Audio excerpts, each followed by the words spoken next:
going to another pull here as well. Yeah, it's obviously nice to start on Lip. You know, dazar'alor, we all agreed, had potentially the worst UI we've seen so far this raid. But yeah, Jack, here we go again. What, pull number 526 here on Queen Azshara. Is it? Oh my goodness. They started quite a bit later today, since of course we were up all night. Was it 9-10 hours, something like that for us? They had like 16-17 hour raid day the day before. So at this point, they've got to be really well rested and just be a lot more relaxed than they were previously, because you're seeing just everyone sinking into their chairs the night before as they were just slowly getting themselves like tuckered out completely. I mean, it was a 16-hour raid day. They came in at 5 o'clock and they're raiding all the way until 9 o'clock in the morning. And yeah, I mean, even after the raid had finished, we even saw dazar'alor go straight into his dailies and his world quest straight afterwards. So the tenacity on that man to continue playing World of Warcraft is quite impressive. Quite admirable. Yeah, we saw that like some people would just like gun it and they just like go right back to the hotel, get some breakfast, and just go straight to bed or something like that. He was like, I'm just gonna start doing my dailies. I know, how can you do my dailies? Fired up, started doing arena. Yeah, really? did he? Yeah, we had to try to get that commentate 2.1. Yeah, for that weekly chest. If it goes that long anyway, if it's on Tuesday, if it will make a difference. Yeah, they got to make sure they're keeping up their... I wonder if there's any decay for it, because you're able to get higher level pieces out of your conquest chest, but I don't remember if there was any decay or anything to your rating. Well, if anyone knows, it'd be No, there's no decay. Oh, okay. Yeah, because like all you have to do is just like capture your conquest after that point, and then you just always get really good stuff. There's an Overwatch, there's no rating decay. No. Don't be silly, Jack. I still haven't touched any PvP. I need to get my Conflict and Strife trade before my Mistweaver starts raiding again. But then again, some of the best Azerite pieces you can get are from PvP. So For DPS. For DPS, very true, and you are a healer. So is this your complaint then, again, to DPS as a healer? Oh, I'm fine not having to do PvP. Oh, there you go. There you go. I'm fine not having to do any PvP and I don't have to worry about it. I mean, thankfully for a lot of these guys, the, what was it, Blood of the Enemy? Yep. Trade. It came up on one of the Battleground bonus weeks. So they had no problem. Well, less of a problem, I guess, because they just got like 50% bonus honor throughout it, so it wasn't as much of a grind. But having to do that on alts is not pretty. Oof, not fun. Yeah, I think Pieces spent 3 days doing 8 hours a day of Battlegrounds, and that's considering they're doing full pre-made groups as well. So some of those BGs they said went on for about 4 or 5 minutes, people leaving immediately in that one. But Curse Lovers are dying, and we're entering into Phase 2 soon, Jack. Yeah. Should be effective. It catches us off. You're Jack and Jackie, the old combo. Right. Yeah, I know. Of automatic hyphen Jack. Hyphen Jack, yeah. Other forms of Jack are available, of course. It's a decree phase. I Oh, love this Callum, phase. it's your favourite. Look, Lip has spread and soak, so he's going to be spreading away from his teammates, but also soaking onto the arcane orb at the same time. Look at him stand there, ready, not taking any sanction stacks. And he healing. knows what he needs to do. Flash He's of a light's coming genius. out. Boom, flash of light. Boom, flash of light. Now he's moving away. He's spreading. Doesn't have to stack anymore because he's already absorbed it. He's a good lad. Very good Honestly, lad. the excitement you have for those decree phases, I wish I could find that in my life too. For Here we see, everything. Yeah, for everything. Queen Azshara spawning again. Now we're into Phase 2.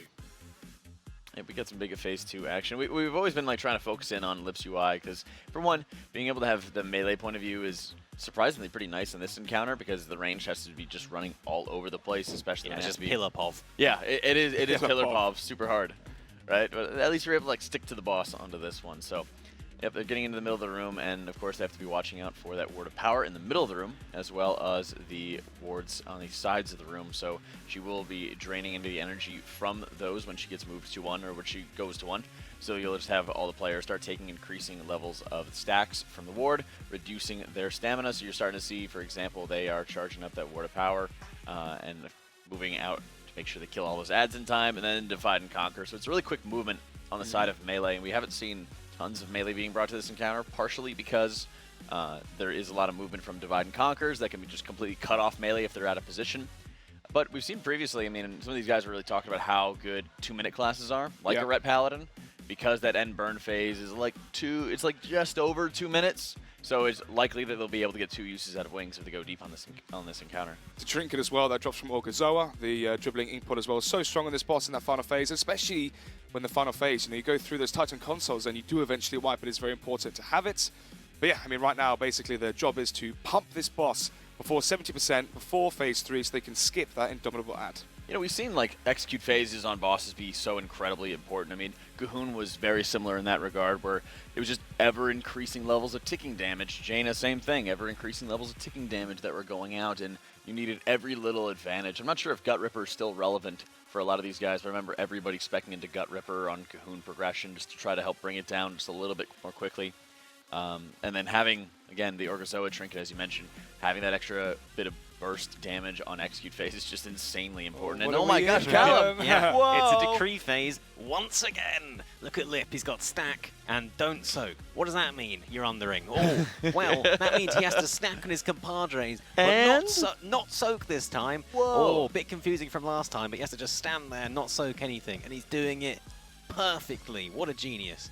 Genius. He's also making sure he's saving some of his Word of Glory, or some of his holy power to spend on Word of Glory there during some of those intermission phases, since you're having double disc, holy pally, not the most mobile healers in the world, and they've got very limited instant cast abilities, so to be able to help out a little bit here and there, but having that second intermission phase where you're able to continue to be able to hit the boss, that kind of stuff is incredibly helpful for these guys, since you're able to still have like dot damage coming up for like Disc Priests if they're running Perk the Wicked, since there's a lot of multi-dotting potential here. And if they have any of those Death Throws Azerite traits, they'll be able to increase the dot damage even further. And that helps out quite a bit for them as we're getting ourselves ready to go in Phase 3 here. Yeah, we're going to have to take those spears and crack the shields of the Myrmidons, if I pronounce that right. Myrmidons. Myrmidons. Yeah. You murmured it. Mermaid Man. They're going to have to take those stacks on the wards as well to make sure they do not power down. Bit of a risky positioning when you are doing this fight, but they seem to be handling it very, very well. No deaths so far. I was about to say, I don't think we've seen a death come out so far. Usually going into this phase, they've had one combat res at least, and obviously this is the scary part for Limit. Yeah, don't jinx it. Yesterday, yeah, well, no, not the casters guys, I hope not. Yesterday, you know, they would lose a player here to the spears, to the damage or something. There'd be some issue essentially and then they in just this wipe phase. it. Yeah, exactly. Then they'll just instantly wipe it because it just wasn't worth the time. They have to have everyone survive going into phase 4, but that was after a 16-hour raid day. You can see the spears chunking down the raid, nearly taking down one of the Warlocks. Yeah, they have to move very quickly onto that one. It's a really tight timing where they need to kill that last Siren before the Divide and Conquer comes up, because then they're just going to lose access to jumping to the other side of the room, and it's going to push back the timer on getting that third Siren down. So one of the nerfs that came in for the boss over the, I believe, past couple days has been increasing this enrage timer for the ads from 2 minutes to 3 minutes. So it gives a lot of extra leeway there for these guys to have more time if they need to be able to bring down the Siren, because having to crack through 2 shields just eats up so much time. Yeah, on to the second ad here. You notice that when they kill the first ad, they actually don't actually finish it off before they move over to the second ad. They just let it die to dots, because that time check is so tight, as you just said. I mean, we saw so many times again, they would leave it to die, then the shield would respawn, they'd literally have to wipe the raid immediately. But yeah, one more ad here, and then it's into phase 4. And obviously, so far, the best pull after 527 attempts is 5.6%. But I mean, we're expecting this boss to go down in the next, few hours here, especially after what happened earlier with Method, and the last pull being, 5%. Should be going down fairly shortly as the boss is about to enter phase 4. Yep, phase 4, multiple battle reses left remaining. This has been one of the big things to always watch for, is how many battle reses they're going to be able to have going into that last phase, and how they're going to be avoiding any of the extra deaths. We've had a number of times killing the last Siren, even burning an extra battle res is just so debilitating, because you're going to have deaths no matter what in phase 4 from activating the Titan console, getting that essence of Azeroth buff that we saw as Ironic, who was the very first, maybe even the first ever. I think he was the first ever, yeah. The He came in, he did the notorious interview. The notorious Yeah, EOA. did the interview. Please refer to me as the essence of Azeroth only. But yeah, he was first in the world to essentially get it. And this third ad is going down very fast. And if I'm not mistaken again, we haven't really seen anything. I think one battle res, if that actually, no, they've got 2 left. Another one coming up in a minute. So they haven't even had a death so far. And now Jack, we're going into phase 4. Yeah, this is clean, right? This is what we were talking about the whole time before. Things started to get sloppy last night when they committed to the idea of just going full gung-ho and staying up to see if they could take it down. Maybe today's going to be a different storyline. As we get into it, it's way cleaner, it's way smoother. It's looking like what we were hoping to see the entire time. They just need to try and keep up this level of confidence now. If they can stay this smooth, it could be beautiful, Jack. Could be beautiful, and what's beautiful right now is that positioning as they're baiting out the nether portals into the very corner of the room before they stack up onto that Titan console. So the Azerite globules you'll see floating above the console have been there for a bit, They just needed to make sure that they dropped off the nether portals first, and then they start popping any of these orbs from the console in very quick succession, trying to reduce the stacks, and also the more that everybody's stacked up together, the more they're able to reduce the damage from any effects, sort of like Barrier or Devo. It's also a big improvement than what we saw yesterday, or early this morning, essentially, with these nether pools being stacked up for. Yesterday it was quite messy, and obviously players weren't stacked up as they should have been. They were, what, 5-10 yards apart. It made it quite messy. It made it so difficult with the beams, the Divine and Conquer as well, basically overlapping with everything. Yeah, we saw that where if they weren't properly stacked up for any of the nether portals, they'd have some people just starting to take very big hits from it. The problem also comes as you're seeing with Supreme, where he's trying to continue refreshing some of his stacks from soaks, and then be able to get back in a position with everybody, and you still have any of the beacons coming out onto the group. So there's a lot of things that they have to cover. So having people running with beacons through any of the nether portals, taking consistent ticking damage. You're already seeing they're burning 2 of the battle reses thus far. They only have 1 left right now. Yeah, Cams went down there, but he is instantly battle res back up. But that does get a little bit risky because the tanks haven't been known to die at this point. Yeah, there's a lot of pressure on him right now. A lot of pressure on them right now, and we've had a number of times where tanks going down just a little bit early has been disastrous for them. So they've gotten through the second console. Each overload on the consoles will give an ever-increasing amount of Azerite globules that need to be clicked, so you have to release that energy.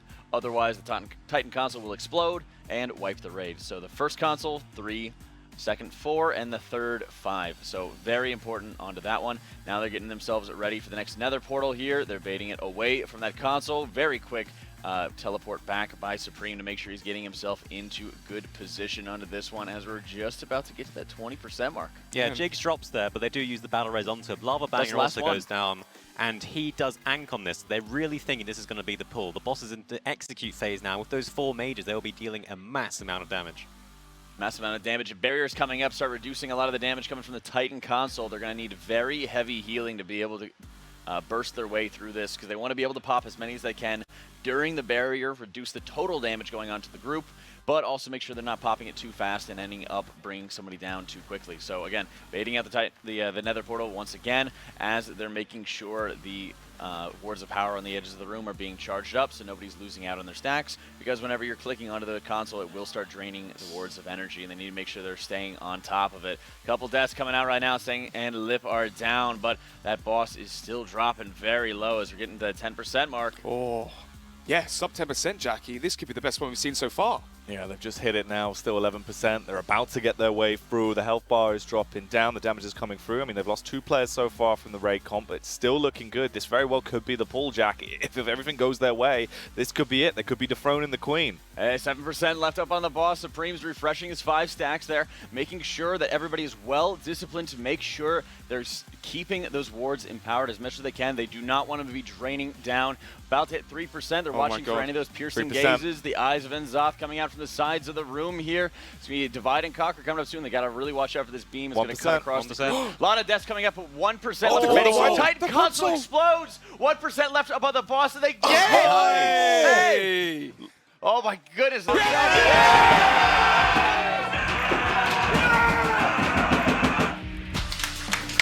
sorry we were late. I'm it's sorry ironic. we were late. Believe it. I thought that was going to be a wipe. It looked like it was going to be a wipe. We've done this before. We've had to learn what it's like waking up and knowing, like when we went to bed last night, we knew that we were probably going to lose, most likely. I always believe that we're capable of coming back and not really taking the hit too hard, and being able to get right back there and kill the boss, which is exactly what we did. Just to be done obviously feels great. The ideal raid length is about 7 to 9 days, because after that, the guilds are good enough to where you already completely figure out the boss, so when it lasts longer than that, it's usually artificial difficulty, like something's tuned too difficult or something's broken. That's the only reason, and that was a lot of the case with this boss. So to be done feels great, and to spend get to spend some time here with our friends, so it'd be good. The experience has been great. Obviously, this is something that we do on our own, even if there isn't, some sort of event behind it. But it's really great to have like an event that we can enjoy, I guess, as we do our normal progression and have that support. The support's huge.